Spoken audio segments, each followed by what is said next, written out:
La región centroamericana comparte una historia y características sociales, económicas y culturales muy similares, marcadas por la herencia del periodo de la colonización que estableció fundamentos institucionales que se mantienen hasta la fecha. Nos referimos a la explotación de la fuerza de trabajo, concentración de la riqueza en pocas manos, exclusión social y empobrecimiento, que han trascendido hasta nuestros tiempos a través de la consolidación del capitalismo como el orden socioeconómico dominante en la región. En los aspectos políticos, los países centroamericanos se han caracterizado por transitar entre una débil democracia y las dictaduras militares, las que muchas veces fueron legitimadas por las élites nacionales e internacionales en favor de los intereses económicos. Según la CEPAL 2018, en Centroamérica entre 2005 y 2017, la evolución de la pobreza varió según el país. Mientras que la pobreza se redujo en Nicaragua y El Salvador, aumentó en Honduras y sobre todo en Guatemala. Sin embargo, esto no es igual para las mujeres, ya que en la región la población femenina en los hogares pobres era un 6.2% superior a la representación masculina en 2002 y se mantuvo en constante ascenso hasta llegar al 10.8% en 2016, un marcado reflejo de la brecha de género. ¡Alerta! ¡Alerta! ¡Alerta que camina! ¡La lucha feminista por América Latina! La cobertura de seguridad social en la región es baja. En ninguno de los 4 países se alcanza un tercio de la población económicamente activa. A pesar de las transformaciones políticas que conllevaron a una mayor apertura democrática en Centroamérica durante los 90s, desde hace varios años, la región parece haber dado pasos a una nueva ola de gobiernos autoritarios, que además han continuado la profundización del neoliberalismo. De hecho, en el marco de la actual emergencia sanitaria, en los países de la región se establecieron medidas que, bajo la excusa de contener la propagación de las enfermedades, ampliaron los abusos de autoridad y la precarización del trabajo y los cuidados. Y si sos de la comunidad de la diversidad sexual, se multiplica o se quintuplica esa violencia institucional, violencia física, violencia económica y simbólica. La pandemia de COVID-19, además de profundizar el neoliberalismo y autoritarismo, ha impactado fuertemente en el trabajo reproductivo y en las trabajadoras del cuidado como nunca antes. Tareas históricamente feminizadas, desvalorizadas social y económicamente, por ende, degradadas dentro de este sistema a labores de segunda o tercera categoría. Sin embargo, en este contexto, se ha reafirmado como imprescindibles para la sobrevivencia de la vida en esta pandemia. Pero esto no se ha traducido en mejores políticas públicas o remuneraciones. Cuando hay crisis, las mujeres y las diversidades son quienes sufren con más fuerza la profundización de las desigualdades, y la emergencia sanitaria por COVID-19 no ha sido la excepción. El 60% de la población LGBTI en Nicaragua, ¿verdad?, quedó sin trabajo por lo de la pandemia. Yo no me visualizo en otros años estando en una esquina. Quiero trabajar, quiero estar al lado de mi organización, al lado de las personas que me quieren. Las acciones de confinamiento utilizadas como medidas para evitar la propagación del virus agudizó la situación de violencia por motivos de género y la sobrecarga de las tareas del cuidado en las mujeres, haciendo más grandes las disparidades entre los géneros. Antes de la pandemia, las mujeres ya dedicaban entre 22 y 42 horas semanales al trabajo de los cuidados. Que ha evidenciado cómo los cuidados son justamente eso, aquello que nos ayuda o necesitamos para la sostenibilidad y reproducción de la vida. Por tanto, ese también es un momento oportuno para poder generar este tipo de políticas. En lo que respecta a los cuidados de salud, ya en 2016 la CEPAL advertía sobre la complejidad de la organización de estos servicios y sobre cómo las familias se hacen cargo de los cuidados de sus integrantes, principalmente por el alto costo de estos y porque el Estado no logra satisfacer la demanda creciente de los cuidados en salud. Es importante también potenciar políticas activas del mercado laboral, es decir, todas aquellas medidas de ajuste económico, de ajuste fiscal que se quieran hacer para poder recuperar la economía no deben ser a costa del bolsillo de la población más afectada. A partir de las medidas de distanciamiento físico, se han desencadenado transformaciones rápidas y severas en la organización de las familias, de los mercados laborales y los servicios sociales, al cierre parcial o total de las empresas, los centros de educación y los servicios públicos han hecho que todo se atienda en el espacio privado del hogar, mezclando las esferas laborales con el teletrabajo, la educación de modo virtual y el trabajo de cuidado ya preexistente. Se evidenció también la necesidad de contar con políticas de corresponsabilidad social de los cuidados, porque también las mujeres reportaron que durante el periodo del confinamiento aumentó la carga de trabajo y las horas que más se vieron afectadas son las que se dedicaban al trabajo doméstico y al trabajo de los cuidados. El impacto de la COVID-19 ha sido mucho mayor en las comunidades marginadas por condición social e históricamente descalificadas. Estos grupos eran los más propensos a sufrir despidos, desalojos, hambre o negación de los servicios médicos. A pesar de esto, las personas LGTBI han sido uno de los grupos vulnerables menos considerados dentro de la respuesta gubernamental a la emergencia sanitaria y socioeconómica, derivando en un mayor deterioro en el goce de los derechos como seguridad social, trabajo, alimentación, agua, vivienda digna, entre otros. La mayoría de población LGBTI se dedica al trabajo informal.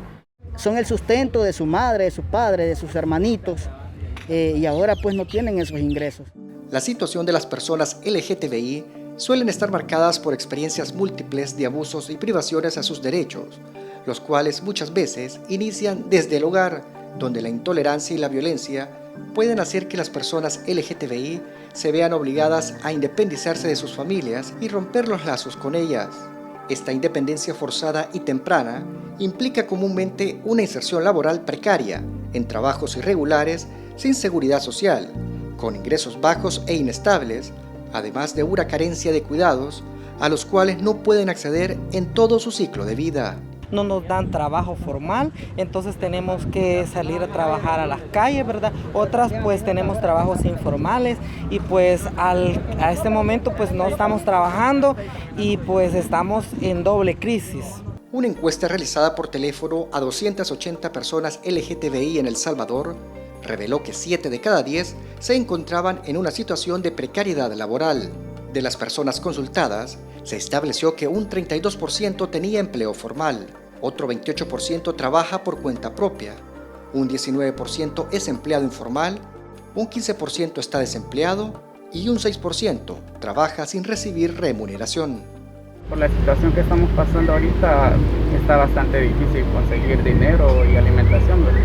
Alrededor de la mitad de la población LGTBI experimentó dificultades para pagar servicios básicos como electricidad, telefonía, préstamos o alquiler. Lo que hizo fue hablarle a la dueña y la dueña vino y lo que hizo fue, pedirme las llaves y decirme que el siguiente día que yo me fuera. Nos vimos muy afectadas y en el caso mío también me vi afectada porque no tenía con qué pagar la habitación donde alquilo. A un año de haber iniciado la pandemia y a pesar de que la economía ha sido reactivada en su mayoría, el desempleo sigue afectando a un 12.5% de las personas LGTBI. Lastimosamente en un estado, en una sociedad donde la discriminación, los estereotipos, la discriminación más que todo te empuja, te deja fuera del estudio, te deja fuera de la salud, te deja fuera de un trabajo digno. La mayoría de nuestras chicas trans ejercen el trabajo sexual. Los datos del estudio indican que 2 de cada 5 personas LGTBI ha residido en una vivienda alquilada durante la pandemia.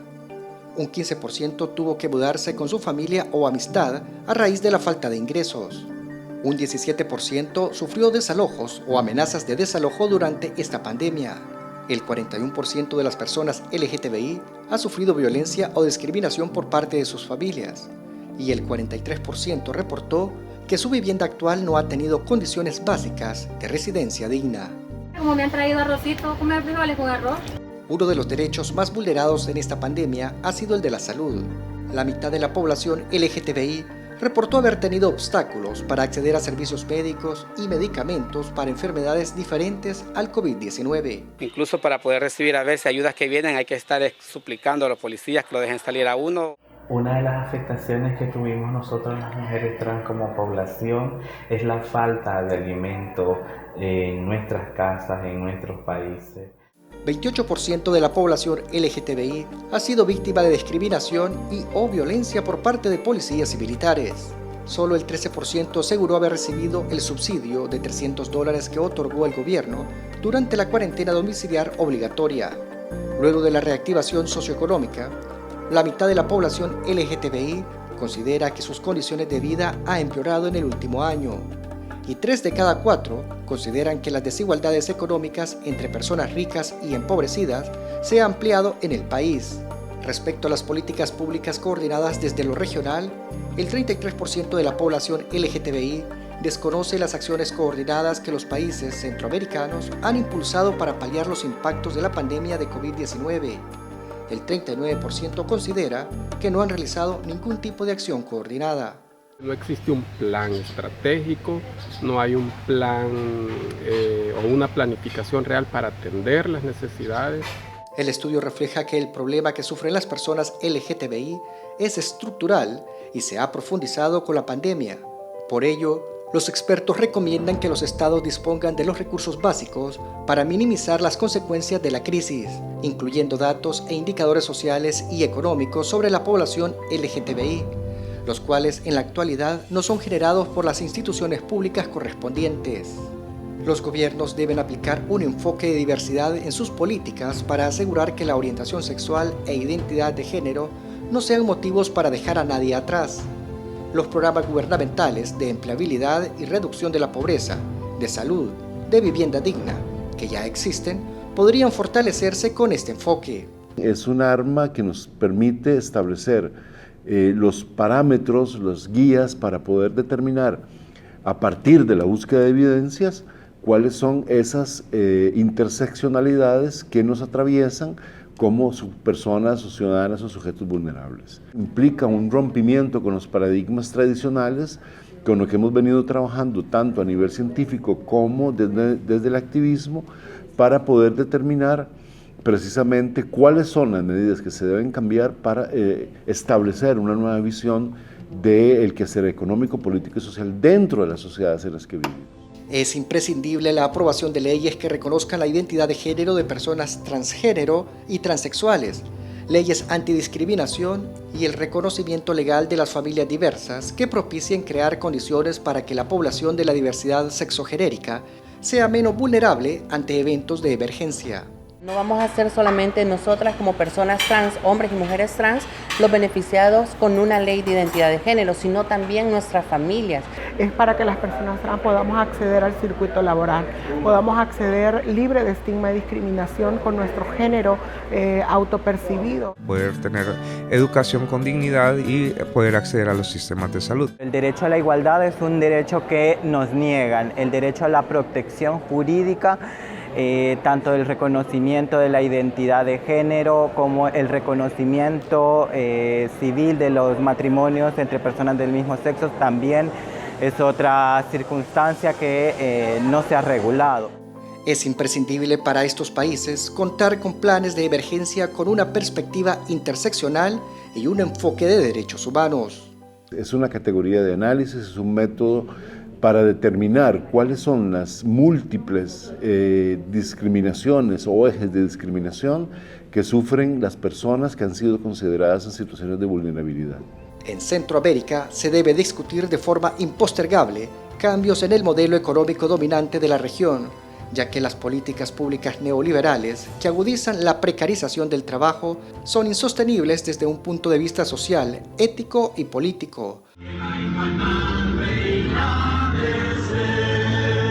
Por lo que el rol de las organizaciones y movimientos sociales es indispensable para avanzar en este punto. Es urgente que las respuestas ante situaciones de emergencia como la vivida por la pandemia COVID-19 se pueda coordinar de manera conjunta entre los países de Centroamérica.